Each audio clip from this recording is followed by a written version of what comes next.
айым көрініп, ай жүзіңіз арайлы, тамсандырды талайды, көрген жандар өзіңе қор қызындай ай қарайды. Сен қазақтың қызысың, жібек баян ізісің, асып кетер сендерден сұлулар жоқ біз үшін. Иманы мен әдебі, қарапайым әлемі, біздер үшін қашанда қазақ қызай ой әдемі.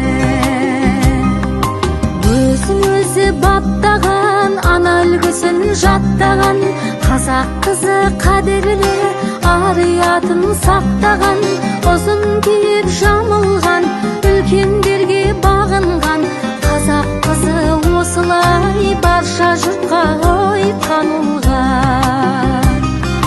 Сен қазақтың қызысың, жібек баян ізісің, асып кетер сендерден сұлулар жоқ біз үшін.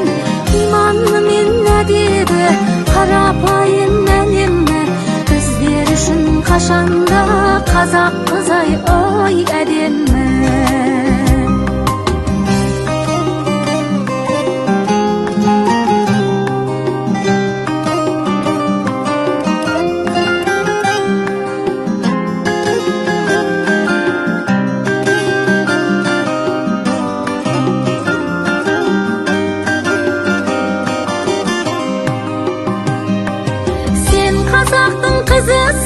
Жібек баян ізісің, асып кетер сендерден сұлулар жоқ біз үшін.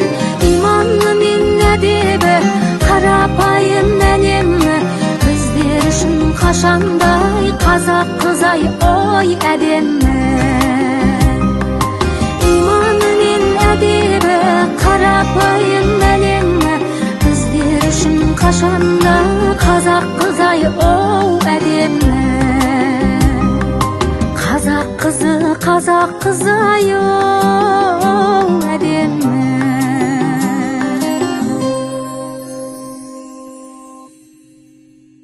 Ұлттық тағамының бірі майсөк деп аталады. Бұл майсөк тағамын дайындауға бізге тары, сүт, май және қант қажет болады. Ең алдымен тарыны жылы суда 5-6 рет жуамыз, тазалап. Содан кейін стакан жарым сүтті бір қайнатып, тарының үстіне құйып 20 минутқа бұқтырамыз.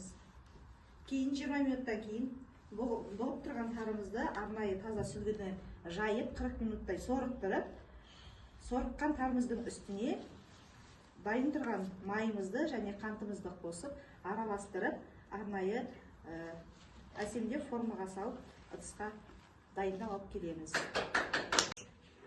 Бұл біздің ұлттық тағамымыз бауырсақ. Бұған астығымызды салып, қопсытқышымызды салып, жылы суда майымыз салып, 1 сағатқа бастырып қойып, қайнап тұрған майға пісіріп аламыз. Бұл біздің ұлттық тағамымыз. Бұл тоқшылықтың, молшылықтың белгісі ретінде қолданып жеген ата-бабаларымыз. Ал бізде дәстүр бойынша наурыз көже деп аталады. Ол наурыз мерекесінде дайындалатын астың бір түрі.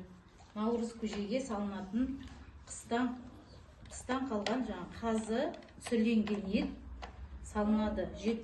7 саны қасиетті сан болғандықтан 7 түрлі дәм салынады. Тары, бидай, сүт, арпа, қазы, құрт және де айран құйылады. Біз бірінші жаңағыдай қазыны қайнатып алдық. Содан кейін піскеннен кейін оған бидай арпасын жуып салдық. 1,5 сағаттай қайнатылды. Содан кейін суығаннан кейін оған сүт қостық, құрт, жаңағы айранын бәрін қосып араластырдық.